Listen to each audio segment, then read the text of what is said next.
The latest round of releases have already made their mark on the meta, so let's dive on in.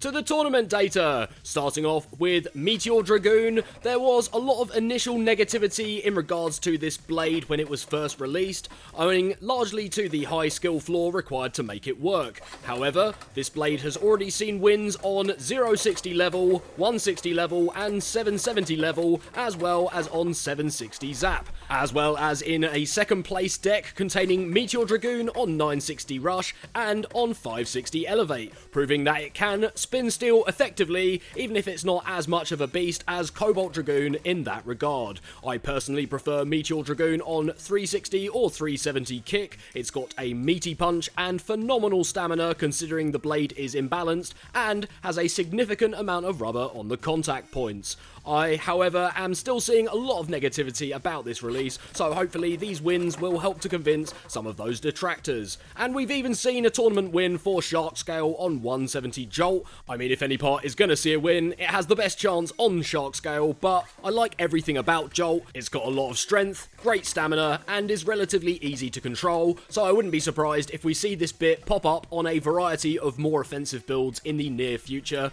but these are still newly released parts, so if you found any cool combos for them, please do drop them down in the comments, because now we're moving on to talk about Mummy Curse, which has also seen some tournament wins in the last couple of weeks. It's versatile, hits like a hammer, and tanks hits like very few other beys can. So I was pretty certain that this blade would at least see a little bit of competitive success, and this has turned out to be the case, as Mummy Curse has netted a win on the stock combo of 755 wedge, as well as on 060 hexa and 760 point. I will say I'm surprised that it hasn't seen more use on offensive balance and attack builds, but it's only been out for a short amount of time, and so we'll just have to wait and see if this changes in the coming months. However, as a blader who loves a good defense type, this makes me very happy to see. And, in fact, there's even more to get excited about for defense players, as we got a whole bunch of news to cover. We'd previously seen a few images of the upcoming Phoenix Flare, but we've now had confirmation that it's coming with 980 wall wedge and the new assist blade Zillion, which is without a doubt the single dumbest name in Beyblade X so far.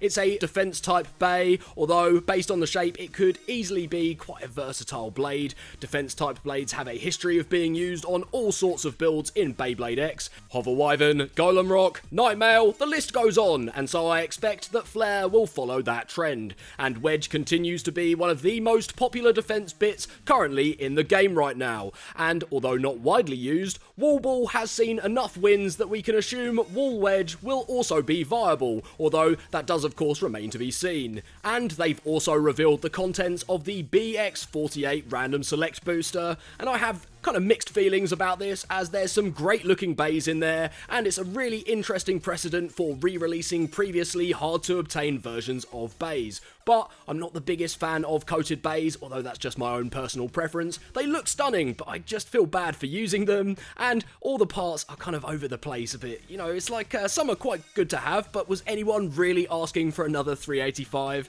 However, with the weight buffs they've given to some of the older bays, like the newer mold of Night Shield and the recolor of Drandaga, there is the very real possibility that at least some of these blades in the set could get a similar treatment. And we've also been teased with this upcoming release. It's got a CX style lock chip, but it appears to be part of a new EX system that has been teased through a leak in late 2025, although not too much is known about this yet. Though one thing that is for certain is you can pick up a copy of all of these releases for an unbeatable price at the channel's very own site, jesterino.com, and if you use code UKBBXN, you'll get an extra 10% off. And speaking of great deals, there's been a great deal of new tournament data to go through, and although the big four of Shark Scale, Wand Wizard, Hover Wyvern, and Blast remain supreme in the meta, all kinds of blades and builds continue to see wins, and we've even had some new and surprising entries as well. There was a win for Leon Fang on Wheel 960 Hexa, and I haven't heard much about this blade due to the fact you can only get it with the Beyblade video game, and only certain copies have it, and it's just kind of hard to get over here in the West. And I kind of remember seeing the weight of the blade and thinking that we had better options for CX blades, but if it works, it works. Hopefully we'll get a re-release of this at some point too, so it will be easier to obtain, but only time will tell for that. And another surprising one to me was a win for Pearl Tiger on 360 Transpoint. I don't think I've actually seen Pearl Tiger or Transpoint in a tournament winning deck since I started analysing the data a few months ago. So it's cool to see this blade getting some love, and in fact it isn't the only success that Transpoint has seen of late, with a recent tournament winning deck containing Tyranno Beat on 370 Transpoint. And the Ratchet infused bit Operate has finally scored a win on Golem Rock, which is not too surprising at this point. Since Clock Mirage found its place in the meta, it appears that a higher burst risk doesn't really matter in the hands of the right blader. Personally, I really like the versatility of Operate, and the increased potential of bursting I think balances out this part nicely so it doesn't feel OP. Sorry, I couldn't help myself. But it's a very niche part competitively speaking, and Golem Rock has a history of tournament wins on both offensive and defensive builds, so this combo kind of makes sense.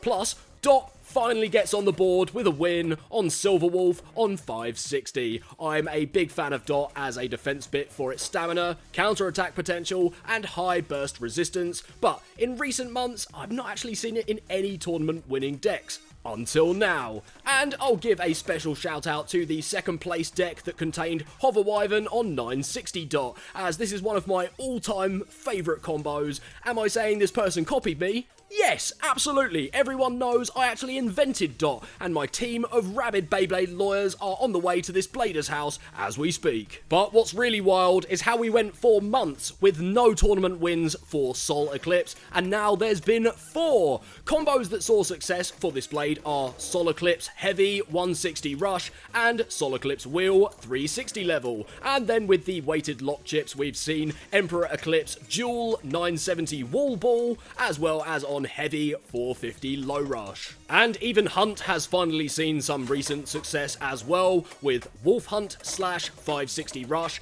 and Emperor Hunt Heavy 450 Low Rush both appearing in tournament winning decks in the last few weeks. Neither Hunt nor Sol Eclipse had any tournament win until very recently, and I caught a bit of flack from saying how good these blades were at the time, so it's great to see that there's now some solid data to back me up against critics of these blades. And I'll say it again, for those that need to hear it, just because certain bladers hate on a part doesn't mean it's trash. You don't have to like every blade, you might not even be able to make every bay work, but everyone blades in their own unique way, so ultimately you should just use what brings you the most enjoyment. And speaking of Wolf Hunt, the free assist blade has seen multiple recent wins, but interestingly only on attack builds, which is trading off raw smash attack potential for attacks that drain less of your stamina and more of your opponent's. And there's been some left spin developments as well, not just for Meteor Dragoon, but with Cobalt Dragoon branching out from the standard Elevate build to net wins on 770 level,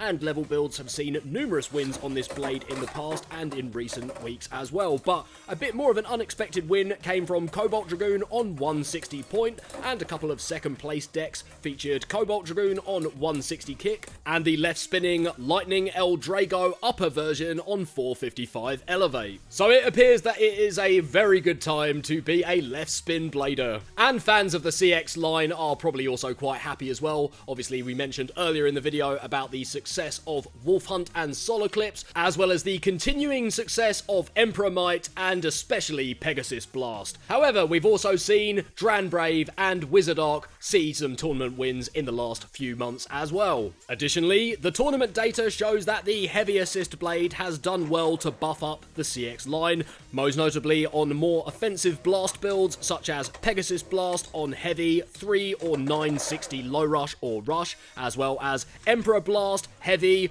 1 or 560 Low Rush, and Emperor Blast Heavy 160 Low Rush or 360 Kick, as well as on Emperor Might Heavy 760 level. And the Emperor Lock Chip as well has just really upped the game for CX blades. There's a lot of bladers making use of this and getting those tournament wins with the Emperor Lock Chip. And that's about it for our latest look into the tournament data, but of course this is probably going to change very soon as more people get their hands on Meteor Dragoon, Jolt and Mummy Curse, as well as just in general more people come into the hobby, try out different different tactics and different blades, and of course the meta shifts as well. Sometimes more defensive beys kind of do a bit better, other times people opt for stamina, other times it's just completely dominated by attack and balance. You never really know with this hobby, but if you'd like to, make sure to subscribe to the channel, drop this video a like, and if you're really feeling generous, why not become a channel member where you get a whole bunch of exclusive perks, early access to content, and you even get your name in writing here at the end of the video. But I'd love to know what your thoughts are on this latest round of news and releases and meta updates, so please drop your thoughts down below in the comments, and I'll see you next time.